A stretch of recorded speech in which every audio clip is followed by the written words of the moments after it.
Adventures by Morse. Carlton E. Morse presents The City of the Dead, featuring Captain Friday. If you like high adventure, come with me. If you like the stealth of intrigue, come with me. If you like blood and thunder, come with me. 2:00 on the morning of the third day in the City of the Dead. 3 nights and 2 days have been spent in this old abandoned cemetery. This is the morning of the third day. But let Captain Friday tell you. At midnight, we were asleep in the cottage of my father, Mayor Friday, who's caretaker of the old cemetery. Then there came the disturbing wails of the old clawfoot phantom. I got up, and with Jimmy Parker went out into the night. Almost immediately, we stumbled onto a trail of bones that led us among the tombstones down into the City of the Dead. It led to a grave upon whose headstone had been placed a skull. It was a freshly opened grave, and there was a man down in it, digging. So much for that. In the meantime, Dr. Tuner had been left at the cottage with Phyllis Carroll, kept abed by her knife wound. Also, the old mare was supposedly asleep in one of the bedrooms, locked in by Captain Friday, so that he would not be disturbed. Dr. Tuner became frightened when old Clawfoot began to prowl outside the door and broke into Mayor Friday's room, only to find that he was not in the locked room at all. And then the Clawfoot creature took measure in his own hands. He broke into the front door, overwhelmed Dr. Tuner, and came to the bed beside the girl. When it reached toward her, she cried out and lost consciousness. It is now 2 a.m, and we are down in the City of the Dead, where Captain Friday and Jimmy Parker are watching the ghoul at work in the grave of old Ernie Morton.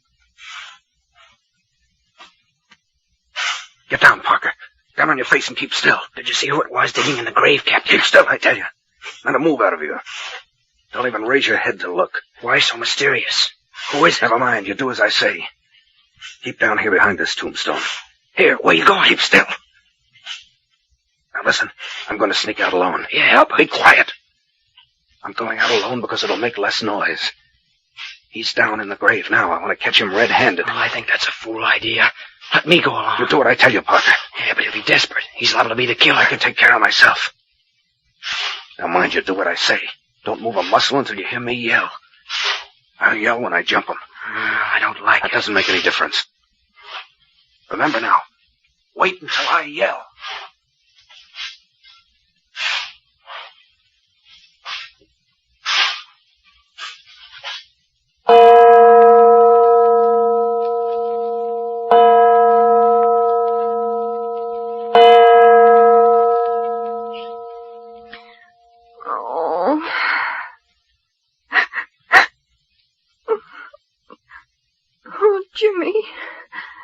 Jimmy, where are you?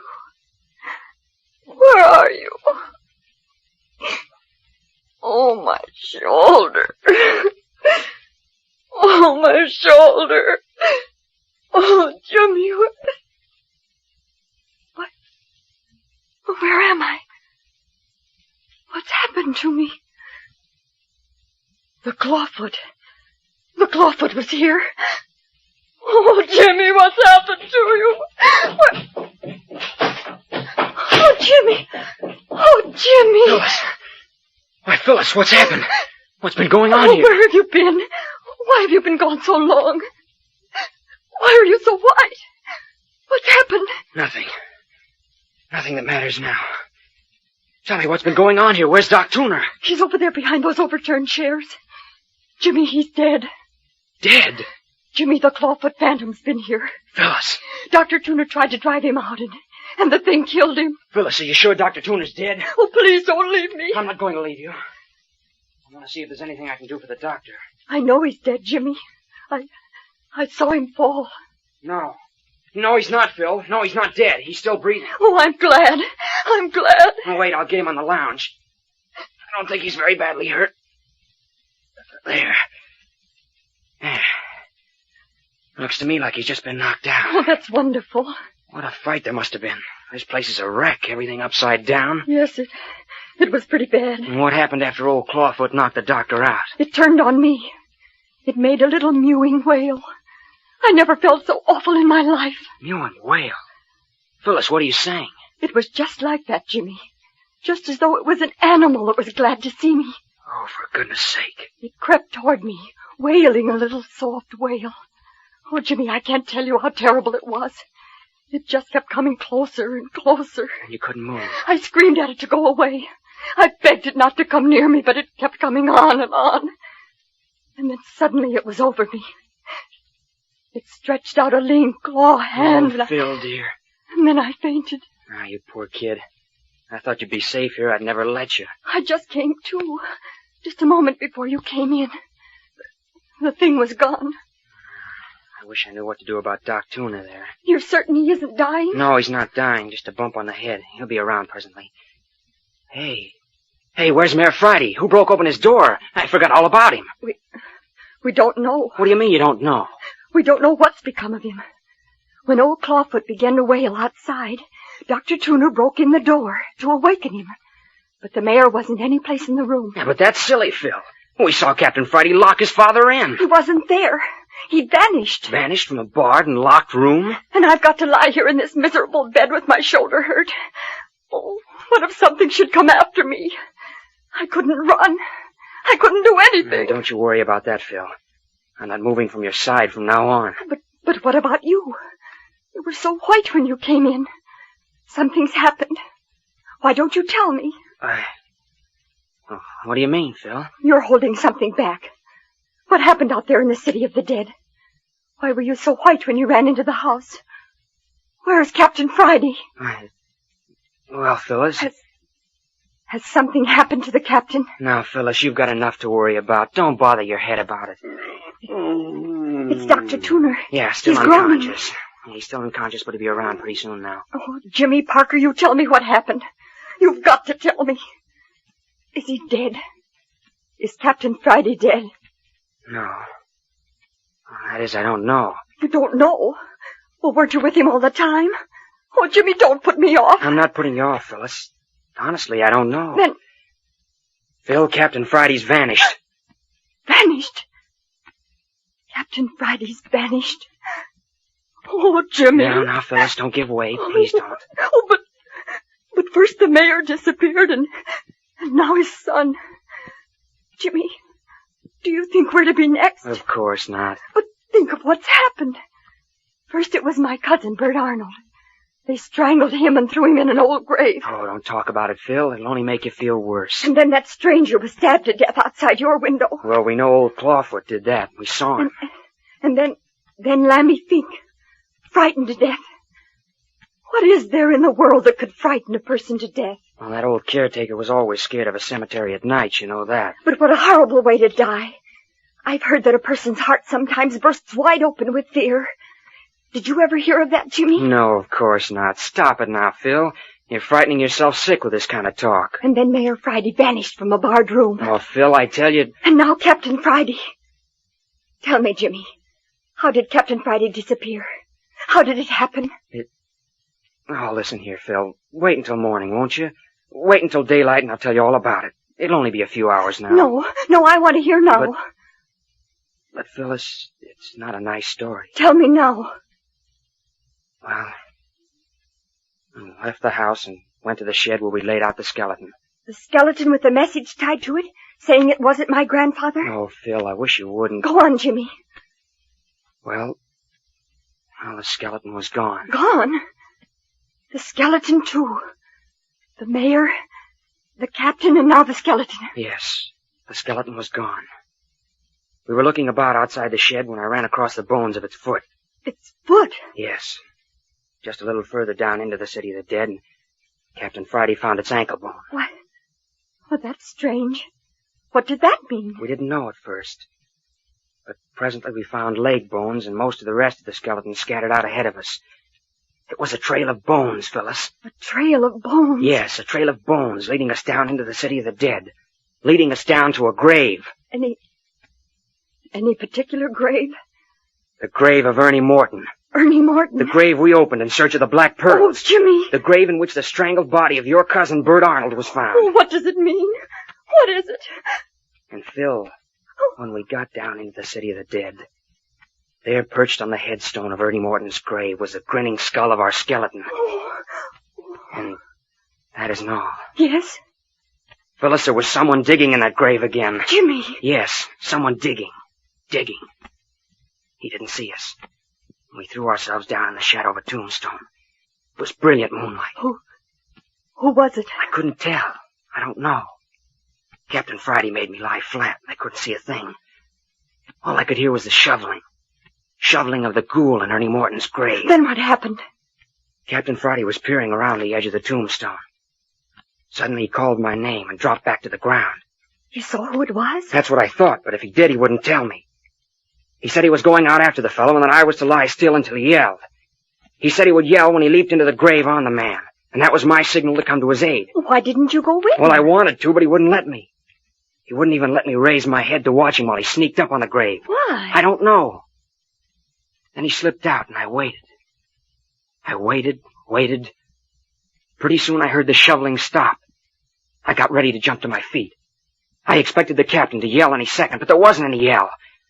I waited a few seconds longer, and then I raised myself and looked over the top of the gravestone. Yes, Jimmy? Phyllis, there wasn't a sign of anyone any place around. Jimmy! It's as true as anything I ever said in my life. Captain Friday had vanished. The gravedigger had vanished. Even the shovel had gone. I rushed to the edge of the half-uncovered grave and looked everywhere. There was nothing. Oh, Jimmy, I couldn't have done that. I stood there in the moonlight at the edge of the grave, petrified for a moment. Then I yelled until my lungs hurt. And all I got from my trouble was a lot of echoes. Echoes coming up from the ruins of the old church. Echoes and the faint sounding of that phantom church bell. I couldn't have stood it. Then I got sick, and I got away from the edge of the grave and started to run. It's more than a mile, but I ran the whole way back here to the cottage without stopping. No wonder you were white and out of breath. When I came in the door and found everything so upset and you so frightened, it brought me to my senses. I think the doctor's coming too, Phyllis. Get a pan of cold water, Jimmy. Bathe his head. Yeah, okay. Watch him, Phil. If he starts to move around, yell. I don't want him to fall off the lounge. He's all right. Only hurry. Coming. Now we'll fix him up. Poor old guy. Yeah, this cold water will help that head. You know, Phil, this is pretty rough treatment for a man as old as Doc Tuner. It's pretty rough treatment on any of us. And Jimmy, just as sure as anything in this world, this is building up to something. Yeah. I suppose everything has a payoff. I just hope that payoff won't end up in a funeral parlor. That's all I hope.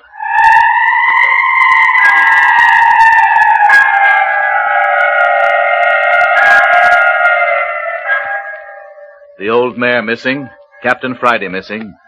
The prowling of old Clawfoot is building up to something more surely than Phyllis Carroll can know. And on the next appearance of one of these three, who is even now making his way between the moonlit headstones toward the cottage. But more of that in just a moment.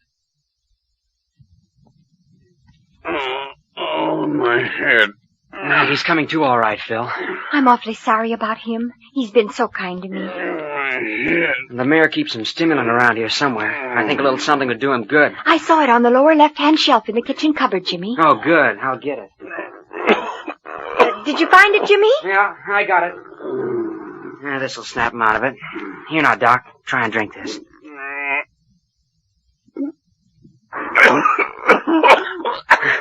That's put color in his face. He's opening his eyes, Phil. Hello, Doc. Feeling pretty bad? What is it? What's the matter? Just a little bump on the head, Doctor. You'll be all right in a minute. Bump on the head? How did I get a bump on the head? Oh, don't remember, huh? Old Clawfoot slugged you. Clawfoot. Clawfoot, I remember. He was after Miss Carroll. Did he get her?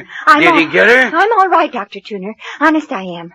Don't you worry about me a bit. Oh, I shouldn't have let that thing get the best of me. I guess I ain't as young as I used to be. Well, don't you worry about that. You put up a good fight. Phyllis told me all about it. I'm still a good fighting man, Parker. I'd have brained that thing with the poker if my foot hadn't slipped. That's what was the matter. My foot slipped. Yeah, of course, Dr. Tuner. That's the way it happened.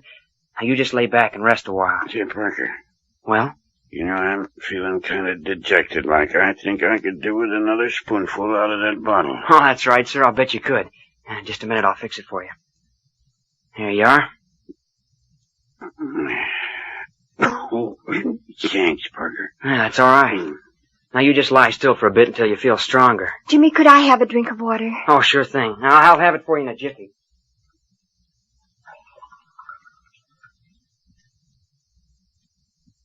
Here you are, Phil. Hey, where's Captain Friday, Parker? He hasn't come in yet. What's he doing out meandering around the city of the dead this time of night? Oh, he'll be in when he gets ready. What gets me is what that old clawfoot critter wanted in here. I reckon he didn't come from Miss Carroll after all, seeing as he went away without hurting her none.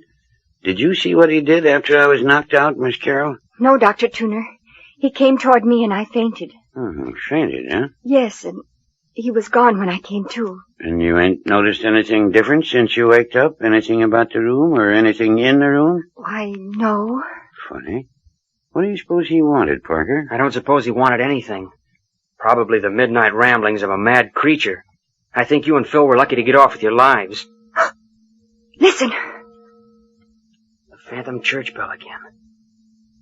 I wonder if it's going to begin all over. Begin over again? What do you mean? I mean, I wonder if we're going to have more trouble with old Clawfoot tonight.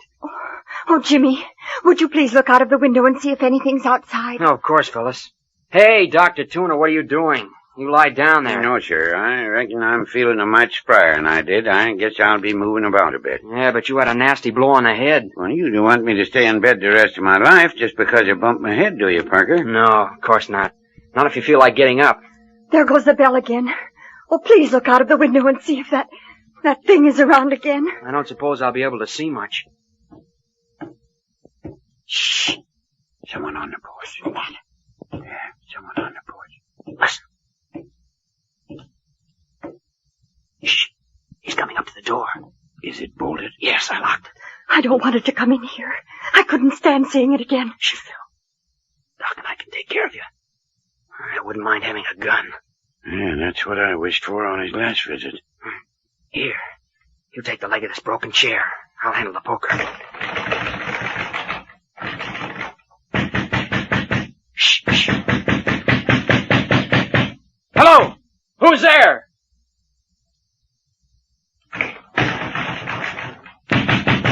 Mean disposition, whoever he is. Oh, Jimmy, I'm so afraid. Hi, you out there! You better answer if you know what's good for you. That's right. We're two against you. You ain't got a chance. Doc Tuner. Doc Tuner, is that you? It's Mayor Friday. Will that be? Sure, it's me, Mayor. Here, unlock that door and let the mayor in. Dr. Tuner, are you certain it's the mayor? Certain? Of course I'm certain. Go on, open the door, Parker. Yeah, what did I tell you? Of course it's the mayor. Well, why shouldn't it be me? What in tarnation you go and lock me out for? Well, why didn't you answer instead of tromping up on the porch and banging on the door without a word? Because I ain't used to asking for permission to enter my own house. What in the Sam Hills happened here anyway? Who broke that chair? Who smashed in that door? I reckon it couldn't be helped, Mayor. We had a little visit from old Clawfoot while you were out. Clawfoot? I reckon so. By the way, Mayor Friday, where have you been all night? Curious young squirt, ain't you, Parker? Perhaps so, but a lot of things have been happening around the city of the dead tonight. And I think you can throw light on a great deal of it. What's been happening? Well, to begin with, we all saw Captain Friday lock you in that room there before he and I went out into the city of the dead. You saw the captain lock me in? That's right, Mayor. I reckon we all saw him do it. Doc, you saw him lock me in? I reckon that's right, Mayor. Well, when was that, Doc? Just before he and young Parker here went out. I reckon it was something about like midnight, Mayor. Oh. How'd you get out, Mayor Friday? Where's the captain, Parker? Why, he vanished. Vanished? Yes. We went down into the city of the dead together and, well, he disappeared. You mean something's happened to my son, Parker? I'm sorry, Mayor Friday. I don't know what happened to him. You see, we found someone digging in Ernie Morton's grave. Ernie Morton's grave? Yes. Captain Friday made me lie down behind a tombstone while he crept up to the grave. He told me to wait until he shouted. Well? He never shouted. Didn't shout? No. I waited as long as I thought it wise, and then I followed. What did you see? Nothing. Captain Friday had vanished, and so had the fellow that had been digging. Did you see who it was in that grave? No. When I got to the edge of the grave, there was nothing but a partly filled hole. That's a likely story, young man. Well, it's true. I reckon I know better than that. Well, what do you mean? Just what I say. It just happens that I came up through the city of the dead right by Ernie Morton's grave not half an hour ago, and that grave ain't been touched. Maybe, though, you filled up the grave before you came in. No, I left it just as it was. You say it's filled up now? Reckon it ain't been opened this night. Well, I tell you it was open. And I tell you, Parker, if you killed my son, it's going to be the last sneaking thing you do. That's the most asinine statement I ever heard. Oh, another country heard from. Phyllis is right. It is asinine. Now, look here, Mayor. Are you certain Ernie Morton's grave hasn't been dug into? I'll take you down there if you can't take my word for it. No, if you say so, Mayor, it's so. But look here, Parker ain't been acting like my idea of a killer. You're an old fool, Doc Tuner. How do you know how a killer acts? Now then, Mayor, you can't make me believe that you think the captain's dead. I ain't lived around you 40 years for nothing. If you really thought anything had happened to that boy... You keep your thoughts to yourself, Doc Tuner. But Mayor Friday, why would Jimmy do a thing like that? He hadn't any reason. Honestly, he didn't. The captain was getting too much on him. Of course he had reason. Plenty of reason. Oh, no. Honestly, Jimmy wouldn't hurt anyone. Honestly. There now, Miss Carroll. Oh, Phil, don't cry. It's all right. Oh, but you didn't. Now, Miss Carroll, you've gone and made yourself unhappy again. You've had too much trouble tonight. Oh, but Dr. Tuner, you know Jimmy wouldn't hurt anybody, don't you? Well, yes, of course. Here, now, you let me straighten out your pillow for you. But the mayor said... There now. Let me lift you up a little. There, now I can fix that pillow. I'll give you a powder that'll put... Hello. What's this under your pillow? Why, I don't know. Look here, Mayor, Parker, look. Look what I found under Miss Carroll's pillow. What is it? Let me see. What have you got there, Dr. Tuner? A black pearl. A black pearl. Jumping Jerusalem, did you ever see anything like it? A black pearl as big as a pigeon's egg. But where'd it come from? Dr. Tuner, where did you get it? I found it under Miss Carroll's pillow, just where I said I found it. Phil, where did you get it? I don't know. It isn't mine. I never saw it before. But it was under your pillow, young woman. I don't care. I never saw it before. Ain't it a beauty? One of old Theodore Beverly's collection as sure as you're born. But it's uncanny. How did it get under my pillow? Well, one thing's certain now anyway. What's that, son? That somebody has found the pearls. Their whereabouts is no longer a secret to somebody. And to someone in this group. How do you figure that out, Mayor? Because we're the only ones who've had an opportunity of placing the pearl under the girl's pillow. Old Clawfoot. It was old Clawfoot. By jiggers, I wonder. Of course it was old Clawfoot. We were wondering why he broke into the place. He didn't take anything, didn't hurt anyone more than was necessary to carry out his mission. Sounds reasonable. Well, of course. If Phyllis hadn't fainted, I'll bet he'd have put the pearl right in her hand. Jimmy, do you really think so? I'll bet money on it. But why? Why? I don't know. Just the same, I'll bet it was he. I know it was. You seem awful anxious to convince us, Parker. What do you mean, Mayor? I mean, I don't think Clawfoot had anything to do with that pearl. Oh? Well, what's your theory? I think you put that pearl there. What? Me? Yes. I think that pearl explains why the captain didn't come back to the cottage with you, James Parker. But I don't understand. Oh, yes, you do. In some manner, you and my son hit on the hiding place of them black pearls tonight. And it didn't suit your purpose to have anybody but yourself know about 'em. You're crazy. Well, maybe I am and maybe I ain't. But just the same, young fella, I ain't taking any chances. You're going in that there bedroom of yours, and you're going to stay there until we can turn you over to the police. But you can't do that. You mustn't. Look here, Mayor, that's absurd. Why on earth would I give myself away by bringing one of the pearls here to the cottage? You couldn't resist the temptation of bringing one along to show to the girl. Likely you and her was a-looking at it when Doc Tuner came to. You didn't have time to hide it, so you stuck it under her pillow. No. I never saw it before. Honestly, I didn't. I swear it. Now, don't you go getting all excited again, Miss Carroll. What's the matter with you, Mayor Friday? Why don't you give me a break? You're always making me the goat for everything. What have you got against me? I've never done anything to you. That won't do you no good, Parker. Well, you know what I think of you. With as much circumstantial evidence against you... Circumstantial evidence? I'd like to know if there's anyone in the world that's got more against them than you. You went out of this house with my son, and you came back alone. That's enough for me. Look! What? Are you pointing at me? Yes, I'm pointing at you. Look, there in his vest pocket. Jimmy, what is it? I don't see anything. Must be losing his mind. What's the matter with you? Look at that gold pencil in his vest pocket. That's Captain Friday's pencil.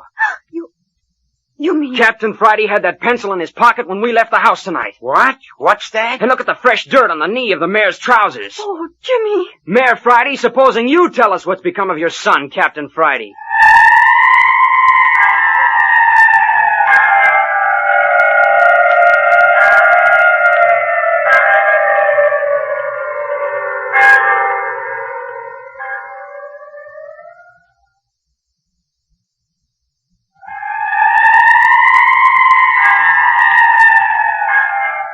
There have been many clues pointing to Old Mayor Friday of the City of the Dead all along. But now, had he finally hanged himself?